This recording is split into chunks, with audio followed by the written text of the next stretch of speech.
Bonjour à toutes et à tous. Aujourd'hui, j'avais envie de continuer une vidéo qui a été diffusée il y a quelques mois sur les erreurs fréquentes de prononciation à la française.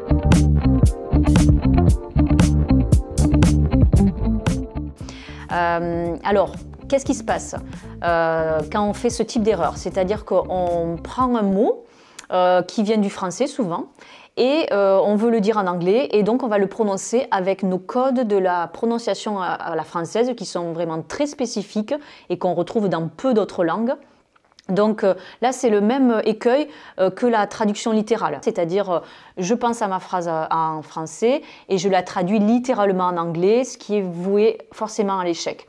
Bien là, ici, on est dans un peu le même cas, à part qu'on est sur la prononciation, c'est-à-dire que on calque nos règles de la prononciation française sur la prononciation anglaise et sur des mots qui certes pour la plupart viennent du français, mais dont la prononciation a été largement modifiée parce qu'en anglais on a des règles tout à fait différentes de celles qu'on peut connaître en prononciation française. Une différence essentielle, c'est que en anglais, a priori, on prononce toutes les lettres, sauf quelques rares lettres muettes, pour lesquelles j'ai réalisé une vidéo qui est sortie il y a quelques mois, alors qu'en français, évidemment, nous avons énormément de lettres muettes, notamment des consonnes à la fin des mots. Alors, je vais commencer donc cette vidéo sur donc les erreurs de prononciation à la française, et on va commencer par quelques lettres de l'alphabet. Les lettres G et J, elles posent problème. Pourquoi? Parce qu'on a les sons inverses en anglais. Donc la lettre G, ça se dit G, et la lettre J, ça se dit J. Alors, vous notez au passage que je n'ai pas dit J et G, j'ai dit G et J. Donc déjà, on note qu'on met un petit « de » devant, ce qui explique parfois le fait que on va dire par exemple the geography, the jungle et pas geography ou géographie ou jungle. Donc vous avez un petit « de » devant. Mais surtout, là où on rencontre de grosses difficultés avec ces deux lettres, c'est qu'on est sur les sons inverses du français. Alors pour vous en souvenir, j'ai un petit moyen mnémotechnique. C'est par exemple justement le DJ, le disc jockey. On ne doit pas dire DJ, on dit DJ. Les soldats américains, on les appelle les GIs. Donc ça peut vous permettre de vous rappeler que la lettre G, ça se dit G en anglais. Une autre confusion très classique, c'est la différence entre la lettre E et la lettre I. Puisque la lettre E en anglais, c'est le son I. Et par contre, la lettre I, c'est I. Donc I pour EI. Donc si vous dites, si vous épelez votre nom par exemple, dans laquelle il y a la lettre E et dans laquelle il y a la lettre I, pour la lettre I, si vous dites I, la personne elle va écrire un E à la place. C'est tout bête, mais je peux vous garantir que c'est souvent les erreurs très classiques quand je demande par exemple à mes stagiaires d'épeler leur nom et leur prénom, quand il y a ces deux lettres dans leur nom ou leur prénom, ou le nom de leur entreprise, quand ils doivent épeler leur adresse email. C'est un casse-tête assez phénoménal parce qu'on est calqué sur les sons de l'alphabet français et on oublie les règles de l'alphabet anglais avec des sons tout à fait différents, voire opposés, on l'a vu pour le G et le J. Alors ensuite, lorsqu'on aborde les ordinaux, donc premier, deuxième, troisième, quatrième, dont on se sert pour dire la date, et ça c'est quand même une grande nouveauté, que nous en français pour dire la date on utilise les cardinaux, on dit 2, 3, on utilise les ordinaux uniquement pour le premier, le 1er octobre, mais après on va dire le 2 octobre. Mais en anglais, on va dire le 1er octobre, le 2 octobre, le 2 octobre, le 3e d'octobre, etc. Alors justement pour le second, on va dire second, on va surtout pas dire second. Nous en français, en fait ce C dans le mot second ou même seconde, on va le prononcer comme un G. On retrouve un peu cette prononciation en espagnol dans el segundo. Mais les Anglais, ils sont très logiques. Ils voient un C, donc ils vont le prononcer que. Donc, ne pas dire second, mais second. Et on accentue bien sur la première syllabe. Ensuite, un autre ordinal qui pose problème, c'est le cinquième. Puisqu'on dit pour 5, on va dire 5, mais par contre, pour le cinquième, on va dire fifth. Donc, on écrit F-I-F-T-H. Donc là, on n'est plus sur le son I, le son de l'alphabet anglais pour la lettre I en fait, mais on est sur le son I. Et ce son I, dans fifth, cinquième, on le retrouve aussi dans 15, 15, et dans 50, 50. Autre confusion, c'est le verbe lire. Ce verbe lire, entre le présent et le prétérit, il va avoir un son différent. Pourtant, ça s'écrit de la même façon. Ça s'écrit R-E-A-D.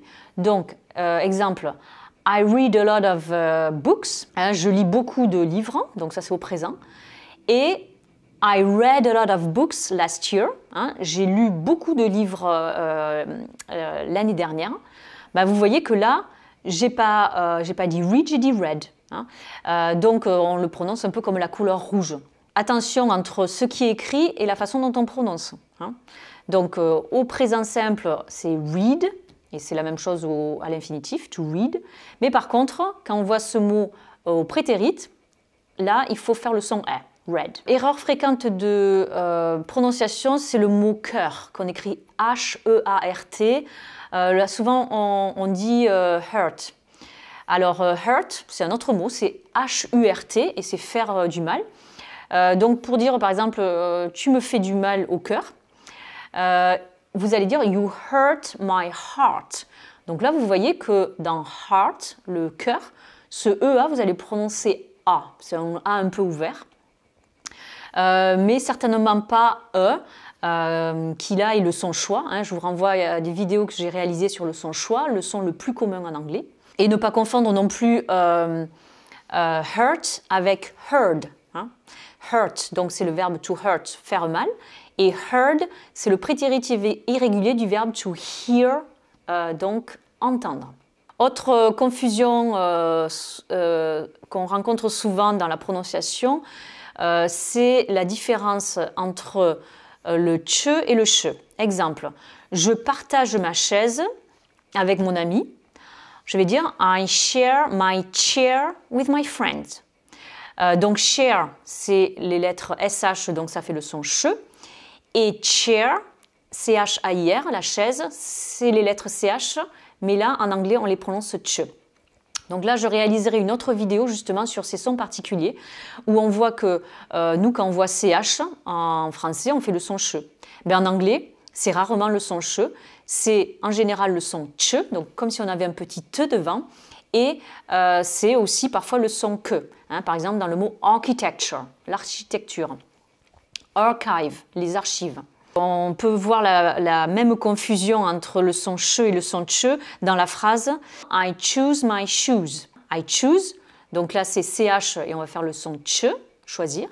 Et shoes, les chaussures, SH, donc là oui on va faire le son che. Si on reste sur cette thématique des chaussures qu'on choisit, la mode, on ne va pas dire fashion, on va dire fashion. Donc là c'est un A qu'on prononce A, un A ouvert, mais pas le son, mais surtout pas le son A. Lorsqu'on est sur des verbes irréguliers comme buy, qui va donner bought, ne pas dire I bought, parce que boat, c'est le bateau.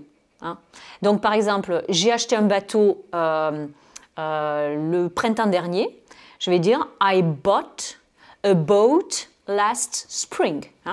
Donc là, vous voyez que I bought, c'est un son court, alors que boat, B-O-A-T, le bateau, c'est un son long. Autre difficulté, c'est lorsqu'on est sur l'adjectif jeune, ne surtout pas dire young, mais young. She's a young person, c'est une personne jeune. Donc là, sur une première vidéo, j'avais indiqué de surtout pas dire famous, pour célèbre, réputé, mais dire famous. Donc là, c'est un peu la même chose. Ce OU, on le prononce avec le son schwa, ce son qui fait plutôt E et surtout pas OU. Lorsque on aborde les rares lettres muettes, alors il y a la lettre muette W, et ça je l'aborde dans une autre vidéo sur les lettres muettes, et on le retrouve dans réponse ou répondre. To answer. Surtout, ne dites pas to answer. Même si le W il est là, on ne le prononce pas. Et un autre W muet, c'est dans l'adjectif américain awesome. It's awesome. C'est génial, c'est super. Qu'on dirait plutôt en anglais britannique brilliant. Donc là, vous avez, on l'écrit A-W-E-S-O-M-E, mais vous avez le W qui est muet et on insiste bien sur la première syllabe. It's us. Voilà, j'espère que cette nouvelle vidéo vous aidera à mieux prononcer en anglais et ne surtout pas tomber dans le piège de la prononciation littérale avec le français. Je vais réaliser d'autres vidéos sur cette thématique avec donc les erreurs fréquentes de prononciation à la française. Je vous dis à très bientôt pour de nouvelles aventures en prononciation anglaise. See you pretty soon for new adventures in English pronunciation. Bye bye!